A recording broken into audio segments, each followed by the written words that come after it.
எல்லோருக்கும் வணக்கம். ஏன் இப்படி இம்சை பண்ணுறீங்க அப்படின்ற மாதிரி நேற்று 350 பாயிண்ட் இறங்கிய நிஃப்டி இன்னைக்கு ஒரு கட்டத்தில் 150 பாயிண்ட் எல்லாம் ப்ளஸில் இருந்தால் இப்போ ஒரு 100 பாயிண்ட் ப்ளஸில் இருக்கா. நிஃப்டி நம்மளை பார்த்து நான் ஒரு லூஸுங்க அப்படின்னு சொன்னால், ஆமாப்பா நீ ஒரு லூஸு தான், நீ ஒரு பக்கமாகவும் போக மாட்டேங்கிற, ஒரே சைடுக்கும் போக மாட்டேங்கிற, இறங்குற மாதிரி இறங்கி மறுபடியும் ஒரு 100 பாயிண்ட் ப்ளஸ் வர்ற, ஆனால் இன்னும் நாங்கள் நம்ப தயாராக இல்லை. மறுபடியும் நீ எப்போ 2 days மூவிங் ஆவரேஜ் தாண்டியோ அப்போ மட்டும்தான் உனக்கு மாலை மரியாதை, அது வரைக்கும் உனக்கு ஒன்றுமே கிடையாது அப்படின்ற மனநிலைமையில் தான் நான் ரொம்ப ஸ்ட்ராங்காக இருக்கேன். இப்படி மார்க்கெட் கீழே இறங்கி மறுபடியும் மேலே ஏறி ஒரே இடத்துல சுற்றிக்கிட்டு இருக்கிறதுனால நீங்கள் பாருங்களேன், எத்தனை நாளாக இது கரெக்டாக அந்த 23,000 ரேஞ்சிலேயே சுற்றிக்கிட்டு இருக்கு அப்படின்னு பார்த்தீங்கன்னா, நவம்பர் மாதத்துலேருந்து இப்படியே சுற்றிக்கிட்டு இருக்கிறதுனால எல்லா பணத்தையும் ஒரே இடத்துல அக்குமுலேட் பண்ண வச்சுக்கிட்டே இருக்கான். நம்மளுடைய மியூச்சுவல் ஃபண்டுகளினுடைய பணம் கூட கிட்டத்தட்ட 2 லட்சம் கோடிக்கு மேலே இந்த இடத்துல போய் உள்ளே சுற்றிக்கிட்டு இருக்கு. ஆனால் ஃபாரினர்ஸ் தொடர்ந்து இதே இடத்துலையேவும் பெரும்பாலும் அவங்க லட்சம் கோடிக்கு பக்கத்தில் பணத்தை வெளியே எடுத்துட்டாங்க. இந்த சமயத்தில் தான் ஒரு நண்பர் சொல்கிறாரு, நான் வாங்கினா ஸ்வைங்கின்னு இறங்கிடுதுங்க, நான் வாங்குறதே 52 வீக் லோ தான், பட் அந்த 52 வீக் லோன்லேருந்து அது மறுபடியும் 52 வீக் ஹையெல்லாம் வர்றது கிடையாது. 52 வீக் லோன்லேருந்து 104 வீக் லோனில் போயிடுது. அதாவது 1 இயர் லோனில் வாங்குறது 2 இயர் லோனில் போயிடுதுங்க அப்படின்றாப்புல. ஷேர் மார்க்கெட்லேயே இன்னைக்கு மிகப்பெரிய விஷயம் இது. எப்படி நம்ம கோட் ரெட் அலர்ட் அப்படின்ற மாதிரி பார்க்கணுமா என்ன அப்படின்றதே ஒன்றும் புரியாத புதிராக இருக்குது. அதானி குரூப் ஷேர்ஸ் எல்லாம் எப்போ பெரிய அளவில் ஏறுறாங்களோ அல்லது அவங்க எப்போ பணம் திரட்டுறாங்க அப்படின்றாங்களோ அப்போ எந்தையாவது ஒரு பெரிய நியூஸ் அப்படின்றத நம்ம பார்க்குறோம். அதை தொடர்ந்து நிஃப்டி 1000-2000 பாயிண்ட் எல்லாம் சர்வசாதாரணமாக வாலட்டிலிட்டி இருந்து பார்த்துருக்கோம். ஸோ இன்னைக்கு என்ன ஆகுது அப்படின்னு பார்த்தா, அதானி குரூப்பில் நிறைய பங்குகள் 15%, 10%, 18% அப்படின்ற மாதிரி ஏறி இருக்கான். இதில் 2 விஷயம். ஒன்று, சமீபத்தில் அதானி குரூப்பில் 75,000 கோடி பக்கம் சத்தீஸ்கரில் முதலீடு பண்ண போகிறாங்கன்ற ஒரு செய்தி வந்தது. ஆனால் அந்த சமயத்தில் எதுவும் பெருசாக ஏறல. இன்னைக்கு இந்த அதானி எனர்ஜி சொல்யூஷன்ஸில் வந்து அவங்களுடைய பிஸ்னஸ் அப்டேட் கொடுக்குறாங்க. அவங்களுடைய பிஸ்னஸ் அப்டேட்டுகளை தொடர்ந்து இன்னைக்கு நம்ம பார்த்தோம்னா அதானி குரூப்பினுடைய ஸ்டாக்ஸ் மேல் நோக்கி ஏறி இருக்கு. ஐயா நீ மேலே போனீங்கன்னாவே எங்களுக்கு பெரிய பிரச்சனை ஐயா அப்படின்ற மாதிரி தான் நம்மளுடைய மனசு தோணுது. கொஞ்சம் பொறுமையாக போசாமி. இன்னைக்கு டிஃபென்ஸ் ரிலேட்டடான பங்குகளில் இந்த பிஎல்லுக்கு ஒரு 561 கோடி மதிப்பிலான ஆர்டர் கிடைச்சிது அப்படின்ற மாதிரி ஒரு இன்ஃபர்மேஷன் ஒன்று வந்தது. இதை தொடர்ந்து பார்க்கும் பொழுது பிஎல் இன்னைக்கு 2.5% ஏறி இருக்கான். டிஃபென்ஸ் துறையில் உள்ள இன்னொரு பங்கு மாஸ்டாக் அப்படின்றது கிட்டத்தட்ட 7.5% ஏறி இருக்கான். இதனால என்ன ஆகுது அப்படின்னு பார்த்தோம்னாக்கா, சமீபத்தில் இந்த பங்குவரோட 2 days மூவிங் ஆவரேஜ் கிட்ட சப்போர்ட் எடுத்து 264 ரூபாயிலிருந்து 320 ரூபா மிக எளிதாக Q2 ரிசல்ட் சரியில்லைன்னு சொல்லி அடிச்சுட்டு அதுக்கப்புறம் கிட்டத்தட்ட 260 to 320 ரெக்கவரி ஆனான். அப்போ இந்த Q3 ரிசல்ட்டும் போது இன்னும் இந்த கம்பெனியினுடைய ரிசல்ட் வரல. ஒருவேளை ரிசல்ட் வருது அப்படின்ற காரணமாக வச்சு மறுபடியும் ஒரு 320 போவானா அல்லது இன்னுமே கீழே போயிட்டு ஒரு 200 பக்கத்தில் போயிட்டு அப்புறம் 260 வருவானா அப்படின்றது ஒரு புரியாத புதிராக இருக்கு. எப்படி பார்த்தாலும் மேல் நோக்கி வந்துச்சுன்னா ரொம்ப மகிழ்ச்சியாக இருக்கும். கீழே வந்தாலும் 100 ரூபாய் 200 ரூபாய்ன்னு வந்ததுன்னா நிறைய பேர் எடுத்து வச்சுக்குவாங்க அப்படின்ற மாதிரி இருக்கு. இந்த சமயத்தில் இந்த மசகான் டாக்ஸ் ஷேர் அப்படின்றது வந்து என்னதான் இவன் அடிபட்டு சின்ன பின்னமாக இருந்தாலும் இன்னுமே அந்த 2 days மூவிங் ஆவரேஜுக்கு கீழே போகாமல் இருக்கான். இவனும் Q2 ரிசல்ட்டுக்கு அப்புறம் 1800 to 2600 வந்தவன் தான் மறுபடியும் ஒரு கோபுரம் கட்டி வணக்க வச்சு விளாண்டுக்கிட்டு இருக்கான். இவன் மறுபடியும் ஒரு 2600 வருவானா அல்லது கீழே ஒரு 1000 போயிட்டு 2000 வருவானா அப்படின்றது தெரியல. ஸோ தற்போதைக்கு வாலட்டிலிட்டியாக இருக்கக்கூடிய இந்த ஷேர்கள், இந்த பிஎல் ஷேருக்கு ஒரு 561 கோடி ஆர்டர் கிடைச்சிருக்கு அப்படின்ற ஒரு செய்தியை முன்னிட்டு இன்னைக்கு கொஞ்சம் ஜாலியாக இருக்காங்க. இன்னைக்கு மார்க்கெட்டில் ஏதேதோ பங்குகள்லாம் நல்லா யூட்டர்ன் கீது வருமோ, மார்க்கெட் ரீபவுண்ட் ஆச்சா அப்படின்னு பார்க்கக்கூடிய நிலைமையில் இந்த பிஎஃப்சி மற்றும் மிகவும் ரொம்ப டிஃப்ரெண்ட்டாக சர்ப்ரைஸாக பிஎல் அப்படின்ற ஷேர்களும் இன்னைக்கு ஓரளவுக்கு நல்ல ரெக்கவரி. பட் பிஎல் அப்படின்ற ஷேர் மேல் நோக்கி வருதுன்னா அதுக்கு வேற ஒரு நியூஸ் இருக்குது. பட் இருந்தாலும் எதிர்பாராத விதமாக பல பேர் முன்னணி கம்பெனிகள்லாம் 7%, 10% ஏறிடுவானோ, மார்க்கெட் ஏறுதே அப்படின்னு நினச்சிட்டு இருக்கக்கூடிய நேரத்தில் பிஎல் 7% அழகாக ஏறி வந்திருக்கான். எல்டிடிஎஸ்ன்றது ஒரு டெக்னாலஜி ஷேர். இந்த 2025 டெக்னாலஜி ரிலேட்டடான பங்குகள்லாம் மேல் நோக்கி வருமா அப்படின்ற மாதிரி நிறைய பேர் பார்த்துக்கிட்டு இருக்காங்க. அந்த சமயத்தில் நீ எல்லாம் கீழே போகாமல் இருந்தாவே சந்தோஷம் ஏன் அப்படின்ற மாதிரி 2023 லெவல்லேருந்து ஒரு குறிப்பிட்ட லெவலில் அப்படியே நின்று ஆடிக்கிட்டு இருக்கான். இந்த 2025 இந்த லெவல் காப்பாற்றப்படுமா, தொடர்ந்து மறுபடி பழையபடி 6000 வருமா அப்படின்ற மாதிரி மக்கள் எதிர்பார்த்துக்கிட்டு இருக்காங்க. லோ ரேட்லேருந்து மேல் நோக்கி வந்துட்டா ரொம்ப மகிழ்ச்சி, அல்லது லோ ரேட்லேருந்து நான் இன்னும் லோ தான் போவேன் அப்படின்னா ஏன் அகப்போர் பண்ணுற போய் தோலை அப்படின்ற மாதிரி தான் பண்ண முடியும். வேறு என்ன ஒரு இன்வெஸ்டர்னால பண்ண முடியும்? ஒரு ஸ்டாக் ப்ரைஸ் மார்க்கெட் ரிஸ்க் இருக்கும் பொழுது மேபி ஹெட்ஜிங் என்பது பண்ணலாம். ஹெட்ஜிங்கே பண்ணுற மாதிரி இருந்தாலும் ஹோல்டிங் பண்ணக்கூடிய குவான்டிட்டி ரொம்ப குறைவாக இருந்தால் அப்போ அந்த சமயத்தில் என்ன முடியும்? அப்புறம் ஸ்டாப் லாஸ் இல்லைன்னா எதையாவது ஒன்று பண்ண வேண்டியதான் ஸ்டார் மார்க்கெட்டில் அப்படின்ற மாதிரி ஆகிப்போச்சு. அப்படி பண்ணுற என் செல்லக்குட்டி அப்படின்ற மாதிரி எல்லாத்தையும் பிடிச்சி கன்ஃபியூஸ் பண்ணி விடுறா அப்படின்ற மாதிரி டிசிஎஸ் வந்து ரிசல்ட்டுக்கு அப்புறம் 8% பக்கம் அவன் மேலே ஏறினா, ஆனால் மார்க்கெட்டு பெருசாக ஏறல, கீழே இறங்கி கொஞ்சம் ஒரு மாதிரி ரொம்ப சுமாராக தான் இருந்தது. இப்போ HCL Tech ரிசல்ட் கொடுத்ததுக்கப்புறம் அவன் 8% கீழே இறங்கியிருக்கான், ஆனால் மார்க்கெட்டை மேலே ஏற்றிருக்காங்க. ரொம்ப சூப்பராக பண்ணுறீங்க அப்படின்ற மாதிரி இருக்குது. ரிசல்ட்டினோட இம்பேக்ட் HCL Techல மட்டும்தான் பெருசாக பாதிச்சிருக்கு, மற்ற கம்பெனிகளில் பெருசாக நேற்று வந்த ரிசல்ட்டில் பாதிக்கல. இன்றைக்கி HDFC நெட்வொர்க் 18 வருது, அவங்களோட இம்பேக்ட் எப்படி இருக்குது அப்படின்றத பொறுத்து இருந்தால் பார்க்கணும். தற்போதைக்கு கொஞ்சம் பாசிட்டிவ் டு மீடியமாக இருக்காங்க. இந்த சமயத்தில் HCL Techனுடைய ரிசல்ட் வந்து ஏன் இப்படி 8% இறங்கியிருக்கு, TCSனுடைய ரிசல்ட் வந்து ஏன் அவன் 8% அந்த சமயத்தில் ஏறினா அப்படின்ற மாதிரி கம்பேர் பண்ணி பார்க்குறோம்னு வச்சிங்களேன். டிசம்பர் 2023 கம்பேர் பண்ணுறோம். அதுக்கு முக்கிய காரணம் டிசம்பர் 2023 கம்பேர் பண்ணியில் 5% தான் ப்ராஃபிட் ஏர்னிங்ஸ் இவங்களுக்கு அதிகமாக இருக்குது. ஆனால் TCS வந்து போன வருஷம் குவார்ட்டரோட கம்பேர் பண்ணியில் கிட்டத்தட்ட 12% ப்ராஃபிட் இன்க்ரீஸாக காட்டுறாங்க, நெட் ப்ராஃபிட். மேபி அந்த ஒரு எஃபெக்ட்னால ப்ராஃபிட் ஏர்னிங்ஸ் க்ரோத் பெருசாக இல்லையே அப்படின்ற ஒரு காரணத்தினால பாவம் ரொம்ப சுணக்கமாக இருக்குது. ஐபிஓக்களை பொறுத்த வரைக்கும் நேற்று SGLTL வந்து மார்க்கெட் சரியில்லை அப்படின்ற சமயத்துலையும் ஒரு 20 to 30% லாபம் கொடுத்து எஸ்கேப் ஆகிட்டாங்க. இன்னைக்கு வந்து லிஸ்ட் ஆகிருக்கக்கூடிய இந்த கோட்ரண்ட் ஃபியூச்சர் டெக் அப்படின்ற நம்ம எடுத்து பார்க்குறோம்னு வச்சுங்களேன். அதுக்கு முன்னாடி அவங்க என்ன ரேட்டுக்கு வந்தாங்கன்னா 290. கிரே மார்க்கெட் ப்ரீமியம் ஒரு 40% வரைக்கும் க்ளோசிங் பேசிஸில் காமிச்சுது. ஆனால் உண்மையிலேயே இன்னைக்கு அவங்களுக்கு மிகப்பெரிய அதிர்ஷ்டம், மார்க்கெட் இன்னைக்கு ப்ளஸ்லையும் வந்துடுச்சு. அதே சமயம் அவங்களுக்கு அவங்க எதிர்பார்த்ததுக்கும் மேலாகவே கிட்டத்தட்ட 55% என்பது லாபமாக கிடைச்சிருக்கு லிஸ்டிங் கெயின். யாராவது ஒருத்தர் டீ குடிச்சிட்டு வரேன் அல்லது மத்தியானம் லஞ்ச் பொங்கல்லாம் பொங்கிட்டு வர்றேன் அப்படின்ட்டு போயிருந்தாங்கன்னா அவங்களே நினச்சாலும் நஷ்டத்துக்கு விற்க முடியாது. இப்போ அப்பர் ஃப்ரீஸ் ஆகிருக்கு.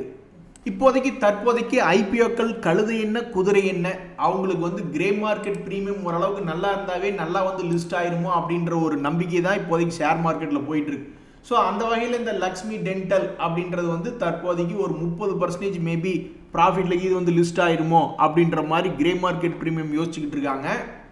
இந்த ட்ரெண்ட் எப்போ மாறும் அப்படின்றது தெரில. அதாவது அவங்களுடைய ப்ரீவியஸ் பிஎன்எல்லாம் எடுத்து பார்க்குறான், லாபம் பண்ணுறான் நஷ்டம் பண்ணுறான் கலந்துருக்கு அப்படின்ற ஒரு சமயத்துலையும் அதெல்லாம் கிரே மார்க்கெட் ப்ரீமியம் நல்லா இருந்ததுன்னா நல்லபடியாக வந்து லிஸ்ட் ஆகுது அப்படின்ற ட்ரெண்ட் எப்போ மாறும் அப்படின்றது தெரில. பட் இப்போதைக்கு இந்த லக்ஷ்மி டென்டல் அப்படின்றனுடைய கிரே மார்க்கெட் ப்ரீமியம் ஆல்மோஸ்ட் +30% காட்டுது. இப்போ நான் காட்டக்கூடிய ஒரு தகவலில் மியூச்சுவல் ஃபண்டில் வந்து ஒரு காலத்தில் 1.5 லட்ச ரூபாயெல்லாம் ப்ராஃபிட்டில் இருந்தது. இப்போ வெறும் 7.27 இருக்கு. நல்ல வேலை 7.5 வரல, 7.5 வந்திருந்தால் ரொம்ப கஷ்டம் நினைக்கிறேன். 7.27 வந்ததுனால மறுபடியும் ஒரு வேளை திரும்பி பழையபடி 1.5 லட்சத்துக்கே போயிடுமா அப்படின்ற மாதிரி நான் யோசிச்சுட்டு இருக்கேன். அதாவது ஒரு நல்ல ஒரு லாபத்தில் இருந்தது, திடீர்னு மார்க்கெட் இறங்கினப்ப வெறும் 50,000 ரூபா தான் லாபத்தில் இருந்தது இந்த போர்ட்ஃபோலியோ. அப்புறம் மறுபடியும் மார்க்கெட் ஏறப்ப கிட்டத்தட்ட ஒரு 1.5 லட்ச ரூபாய்க்கு ப்ராஃபிட்டுக்கு வந்தது. இப்போ மார்க்கெட் இறங்கின சமயத்தில் வந்து பார்த்தோம்னா இப்போ வெறும் 7,000 ரூபா லாபம் அப்படின்ற மாதிரி இருக்கு. அப்போ நெக்ஸ்ட் என்ன பண்ணுறதுன்னு நெக்ஸ்ட் ரெஸ்ட்டு அப்படின்ற மாதிரி கம்முனுக்கு வந்து வேடிக்கை பார்த்துக்கிட்டு இருக்கேன். நண்பர்களே, இந்த சமயத்தில் நீங்களுமா கும்பா பாடுறீங்க அப்படின்ற மாதிரி பாவம் இந்த LTM ஷேர் இன்னைக்கு கும்பா பாடிக்கிட்டு இருக்கு. இருந்தாலும் விடாப்பிடியாக அந்த 2 days மூவிங் ஆவரேஜ் கீழே போகக்கூடாது அப்படின்ற மாதிரி கடந்த போன வருஷம் ஜூலையிலிருந்து பல முறை அது பக்கத்தில் வந்து டெஸ்ட் பண்ணுறான், ஆனால் அது உடைக்க மாட்டேங்கிறான். இந்த முறை ஒரே ஒரு முறை இந்த ஜனவரி சமயத்தில் லேசாக கீழே போனால் மறுபடியும் யூட்டர்ன் அப்படின்றது போட்டுட்டான். அப்போ இது இனி தொடர்ந்து மேல் நோக்கியே இருக்குமா இல்லை மறுபடியும் கீழே போய் டெஸ்ட் பண்ண போகிறானா அப்படின்றது தெரியாமல் இருக்குது. பட் இன்னைக்கு ஒரு வீக் ட்ரெண்ட், தொடர்ந்து சில நாட்களாக ஏறி வந்த LTI மைண்ட்ரி இன்னைக்கு ஒரு சின்ன வீக் ட்ரெண்ட். பட் இருந்தாலும் இப்போ வரைக்கும் 2 days மூவிங் ஆவரேஜ் உடைக்காம வந்துகிட்டு இருக்கான். நண்பர்களே, இன்னைக்கு சில நியூஸ்கள் இருந்தாலுமே ஒருவேளை ப்ராஃபிட் புக்கிங் இது வருதா அப்படின்ற மாதிரி பார்க்க வேண்டியதாக இருக்குது. இந்த யுனைடெட் ஸ்பிரிட்ஸ் அப்படின்ற ஷேர் பார்த்தா இன்னைக்கு ஒரு 4%, விஜயா டயக்னாஸ்டிக்ஸ் எல்லாம் 3% இன்னைக்கு இறங்கியிருக்கான். கடந்த 6 மாதத்தில் பார்த்தீங்கன்னா உச்சியில் இருந்தவன் இன்னைக்கு கொஞ்சோண்டு மார்க்கெட் ஏறும் பொழுது இவன் இறங்கியிருக்கான்னா இவங்களெல்லாம் ஏதாவது ப்ராஃபிட் புக் பண்ணுறாங்களா? இந்த கேஃபின் டெக்னாலஜிஸ்னு ஒன்று, அவனை ஒரு 5% இறங்கியிருக்கான். இந்த யுனைடெட் ஸ்பிரிட்ஸில் என்ன ஒரு இன்ட்ரெஸ்டிங்கான விஷயம் அப்படின்னா, அவன் 200 days மூவிங் ஆவரேஜ் வந்து டச் பண்ணிக்கிட்டு இருக்கான். சமீபத்தில் தான் ஏதோ ஒரு சவுத் இந்தியன் கவர்மெண்ட்டில் இந்த மாதிரி வெளிநாடு சரக்கு சப்ளை பண்ணுற கம்பெனிகளுக்கே பெண்டிங் வச்சுருக்காங்க அப்படின்ற மாதிரிலாம் நியூஸ் வந்தது. அதை தொடர்ந்து அப்போ இந்த ஷேர்லாம் வந்து நியூஸில் அடிபடல.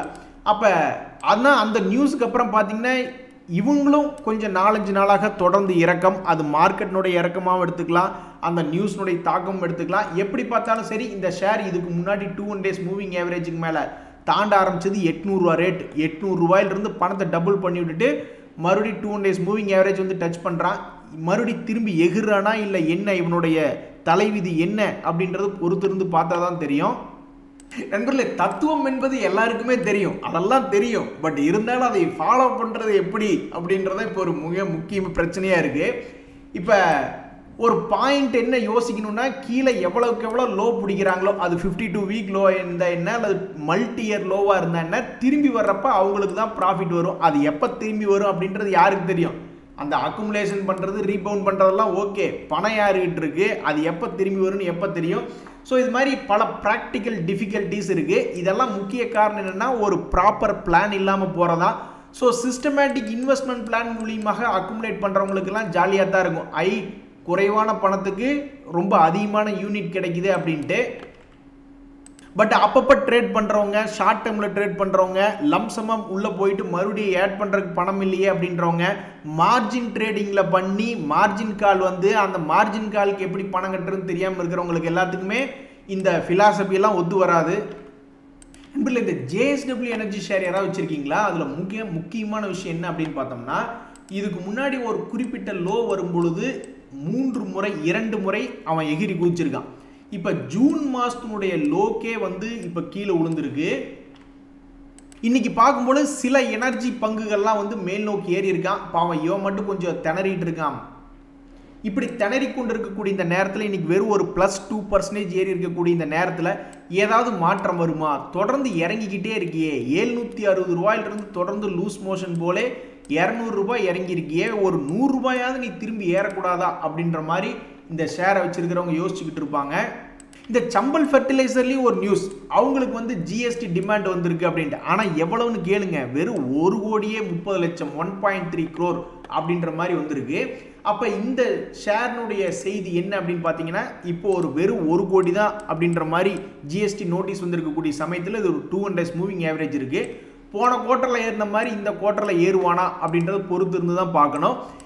பொதுவாக ஒரு குறிப்பிட்ட ட்ரிகர் பாயிண்ட்ல இருக்கும்போது ஏதாவது ஒரு நியூஸ் வரும் பொழுது அந்த நியூஸ் ப்ளஸ்ஸாக எடுத்துக்குதா மைனஸாக எடுத்துக்குதா அப்படின்றது நம்மளுக்கு தெரியாது. பட் அதில் ஏதாவது ஒரு பெரிய மொமெண்டம் அடுத்த 1 மாதம் அல்லது 2 மாதத்தில் இருக்கா அப்படின்றதா நம்மளுடைய கேள்வியாக இருக்குது. நண்பர்கள், இந்த சமயத்தில் இந்த ITC ஹோட்டல் நிறைய பேர்த்துக்கு அவங்களுடைய டிமேட் அக்கௌண்ட்டில் கிரெடிட் ஆயிடுச்சு அப்படின்னு சொன்னாங்க. அது லிஸ்ட் ஆகலை, இன்னும் அவங்களுக்கு கிரெடிட் ஆகிருக்கு. அவங்க பிப்ரவரி மாதத்துக்குள்ளே ஏதாவது ஒரு டைமில் வந்து எக்ஸ்சேஞ்சில் அது லிஸ்ட் ஆகும். அப்படி லிஸ்ட் ஆகும்பொழுது என்ன ப்ரைஸுக்கு லிஸ்ட் ஆக போகுது அப்படின்றது நிறைய பேர்த்துக்கு ரொம்ப ஆர்வமாக இருக்குது தெரிஞ்சுக்கிறதுக்கு.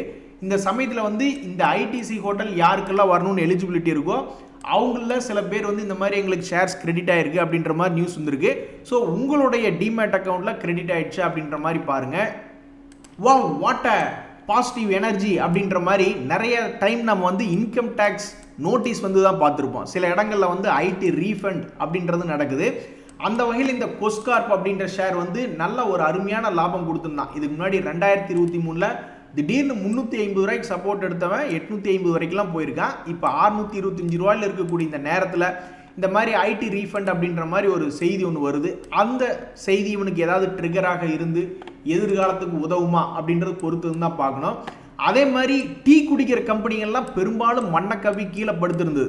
அந்த சமயத்தில் காப்பி குடிக்கிறவங்க மேல் நோக்கி போகிறாங்க அப்படின்ற மாதிரி இந்த CCL ப்ராடக்ட்ஸ் வந்து ஒரு கட்டத்தில் மிகப்பெரிய ஒரு வருமானம் அப்படின்றது கொடுத்துட்டான். அப்புறம் அப்படியே கீழே ஸ்வங்கின்னு கீழே வந்துட்டு மறுபடி எப்படி ஒரு வாய்ப்பு கொடுத்துருக்கான் பார்த்தீங்களா? ஆஹா, என்ன ஒரு அருமையான வாய்ப்பு. இங்கெல்லாம் வாங்கி யாராவது மாட்டியிருந்தாங்கன்னா கூட அவங்களுக்கு விற்கிறதுக்கு ஒரு வாய்ப்பு அப்படின்றது கொடுத்துருக்கான். அப்புறம் இப்போ ஒரு 2 மாதம் கழித்து பார்க்கல மறுபடியும் ஒரு குறிப்பிட்ட இடத்துல வந்து விழுந்திருக்கான். ஸோ இப்போ மார்க்கெட்டினுடைய வீழ்ச்சியில் கீழே கிடக்கக்கூடிய இந்த ஷேர் மறுபடியும் அவனுடைய ரிசல்ட்டுகளெல்லாம் வச்சுக்கிட்டு ஏதாவது திரும்பி மறுபடியும் போகுமா? இன்னும் ஒரே ஒரு இடம் சான்ஸ் கூட, ஒரு முறை கொடுத்தா இன்னும் ஒரு முறை கொடுத்துப்பாரு, நாங்கள்லாம் எப்படி ஓடுறோம் அப்படின்ற மாதிரி தான் அந்த ஷேர் வச்சுருக்கிறவங்க ஃபீல் பண்ணிக்கிட்டு இருப்பாங்க. ஸோ அப்படி ஒரு வாய்ப்பு கொடுக்க போகுதா இல்லையா அப்படின்றது பொறுத்து இருந்து தான் பார்க்கணும். அட பாவிகளா, ஷேர் மார்க்கெட்லேயும் சரி மிகப்பெரிய இழப்பு, உயிரிழப்பும் சரி, எத்தனை பேர்த்தினுடைய வாழ்க்கை இழப்பு, எவ்வளவு பிரச்சனைகள் ஆயிருக்கு அந்த இஸ்ரேல் ஹமாஸ் வார்னால.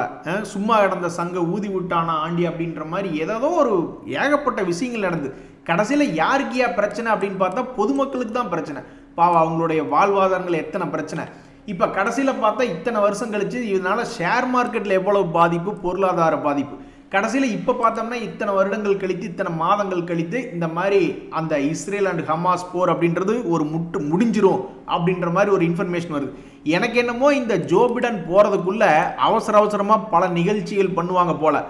ட்ரம்ப்புக்கு இது வந்து எதுக்கியா முதல்ல சண்டை போட்டீங்க அப்படின்ற மாதிரி ஆரம்பிப்பாரோ, அல்லது உங்களுக்கு எனக்கெல்லாம் யார் சண்டை போட்டாலும் ஆதரவு கிடையாது, எப்படி ஆப்கானிஸ்தான்லேருந்து ஒரு கட்டத்தில் அவருடைய தலைமையில் வெளியே வந்தாங்க, அது மாதிரி ஏதாவது பண்ணி விட்டுருவாரோன்னு பயந்துட்டு ஏதாவது பண்ணுறாங்களா என்ன ஒன்றும் புரியல. ஆக மொத்தம் சண்டை நின்று பொதுமக்கள் நிம்மதியாக இருந்து நம்மளுடைய ஷேர் மார்க்கெட்டையும் யாரையும் தொல்லை பண்ணாமல் இருந்தால் ரொம்ப சந்தோஷம். இன்னைக்கு பிஎஸ்சி ஷேர்லாம் அருமையாக பவுன்ஸ் பேக் ஆயிருக்கான். 50 days மூவிங் ஆவரேஜ் பக்கத்துல இருந்தே பவுன்ஸ் பேக் ஆயிருக்கான். ஏன் பள்ளத்தில் 10,000 பங்குகள் கிடக்குது அப்படின்னு சும்மா வேடிக்கையாக சொல்ற மாதிரி பள்ளத்தில் ஆயிரக்கணக்கான பங்குகள் விழுந்து கிடக்குன. அவனுங்கள பாதி பேர்த்து எப்படி அப்படியே நம்ம சிசிஎல் ப்ராடக்ட்ஸ் பார்த்தோம், நல்லா அருமையாக இங்கே பார்த்தீங்களா கீழிருந்து எப்படி ஒரு வாய்ப்பு கொடுத்தான். அந்த மாதிரி மற்ற கம்பெனிகளை தூக்கி விட்டுருந்தா சூப்பராக இருந்திருக்கும். அதை விட்டுவிட்டு இந்த பிஎஸ்சி ஷேர் அவன் ஏற்கனவே எல்லாருமே சந்தோஷமாக தான் இருக்காங்க. சந்தோஷத்துக்கூட மறுபடியும் சந்தோஷமாக இந்தாங்க ஜாங்கிரி எடுத்துங்க அப்படின்ற மாதிரி இன்னைக்கு அதை பிடிச்சி ஒரு 5% ஏற்றி விட்டுருக்காங்க. என்ன ஒரு திகைப்படிக்கும் சம்பவம் அப்படின்ற மாதிரி திகார் ஜெயிலிருந்து ஒரு நியூஸ் வருது. நான் 7,640 கோடி இன்கம் டேக்ஸ் பே பண்ணுறேன் அப்படின்ற மாதிரி ஒரு நியூஸ் வருது. இது போன்ற செய்திகள் வந்து ரொம்ப சுவாரஸ்யமாக இருக்குது. இந்த மாதிரி பணம் ஒரு 10 கிரிமினல் வந்து ஆளுக்கு 7,000 கோடின்னு கொடுத்து திடீர்னு ஒரு 70,000 கோடி இன்கம் டேக்ஸாக நம்மளுடைய கவர்மெண்ட்டுக்குள்ளே வந்ததுனாவே அது ஒரு பாசிட்டிவ் நியூஸ் தான். நம்ம ஆர்பிஐ கவர்னர் ரேட்டை குறைக்கிறத விடவும் அல்லது வேற ஏதாவது ஒரு நியூஸ் வரதை விடவும் இது மாதிரி ஒரு 10 பேர் என்னங்க, ஒரு 100 பேர் இப்படி 7,000 கோடி நாங்கள் பணத்தை கொடுக்குறோம் அப்படின்ற மாதிரி ஒரு 100 பேர் சொன்னால் கூட நம்மளுடைய ஷேர் மார்க்கெட் எங்கேயோ மேலே வந்துடும். நண்பர்களே, இந்த சமயத்தில் ஏற்கனவே நம்ம பார்த்துக்கிட்டு இருக்கோம் இந்த என்டிபிசி கிரீன் ஒரு ஷேரு, ஐநாக்ஸ் கிரீன் ஒரு ஷேரு, இவங்களுடைய பிரைஸ் டு ஏர்னிங்ஸ் எல்லாம் வந்து ஆல்ரெடி விண்ணை முட்டும் அளவு இருக்கிறது. ஆனால் இன்னைக்கு போய் எடுத்து பார்த்தா மறுபடியும் இது போன்ற கம்பெனி ஈவன்லாம் ஸ்டாக் பிஇ 208 இருக்கான். வாட் அ ஜோக் அப்படின்ற மாதிரி. ஒரு காலத்தில் அதானி குரூப்பில் சில ஷேர்ஸ்லாம் இப்படி தான் இருந்தது. அப்புறம் ஏதோ ஒரு ஹிண்டன்பர்க்னு ஏதோ ஒரு பிரச்சனை வந்து அப்படியே கீழே விட்டாங்க. அது மாதிரி இந்த ஐநாக்ஸ் கிரீன் சர்வீசஸ் எல்லாம் இன்னும் எவ்வளோ தூரம் ஏறிட்டு கீழே விழுவான் என்ன ஒன்றுன்னு தெரியாமல் இருக்குது. பட் இன்னைக்கு இவன் ஒரு 6% ஏறி இருக்கான். அதே மாதிரி என்டிபிசி கிரீன் எடுத்து பார்த்தா அவனும் ஒரு 6% ஏறி இருக்கான். அவனுடைய ஸ்டாக் பி எடுத்து பார்த்தா 284 இருக்கு. அப்போ இவங்களுடைய Q3 ரிசல்ட்டு, Q4 ரிசல்ட்டு, அதுக்கடுத்தடுத்த வருஷத்தினுடைய ரிசல்ட்டுகள்லாம் வரும்பொழுது தான் இவங்க எப்படி அவங்க ஜஸ்டிஃபை பண்ணுறாங்க. இவ்வளோ பெரிய ஏர்னிங்ஸ், இவ்வளோ பெரிய வேல்யூவேஷன் ரொம்ப ஹையாக இருக்கே, அதை எப்படி நீங்கள் ஜஸ்டிஃபை பண்ண போகிறீங்க அப்படின்றதெல்லாம் அடுத்தடுத்து வரக்கூடிய குவார்ட்டர்னுடைய நியூஸில் தான் தெரியும். எது எப்படியோ எனர்ஜி ரிலேட்டடான ஷேர்ஸ் வந்து இன்றைக்கி கொஞ்சம் பாசிட்டிவ் மொமெண்டமில் இருக்கான். சரி நண்பர்களே, இன்றைய தகவல் அனைத்து உங்களுக்கு உதவியாக இருந்ததுன்னா எனக்கு மகிழ்ச்சி தான். ரொம்ப நன்றி, வணக்கம்.